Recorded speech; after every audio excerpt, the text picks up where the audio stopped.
Confindustria non si tira mai indietro. Il nuovo presidente di Confindustria Veneto, che si è presentato alla stampa qualche giorno fa, ha già dato la massima disponibilità a fare quanto necessario per contribuire alla ripresa di Venezia, come l'anno scorso con Baia. Abbiamo avuto un buon track record sugli avvenimenti dell'anno scorso nelle Alte, nelle montagne venete.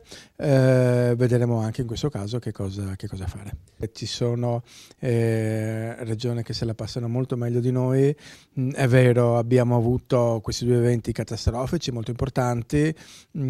Sappiamo reagire molto bene. Ho visto e sentito anche dai giornali, letto che la città sta reagendo molto bene. Carraro, subentarato a Matteo Zoppas, dà ragione a chi ha perso fiducia nella politica e oggi la città si ritrova con un'opera costata miliardi ma che non entra in funzione. Fanno bene perché sono stati un po' presi in giro negli anni. Speriamo che almeno nella disgrazia questo evento serva a muovere le cose.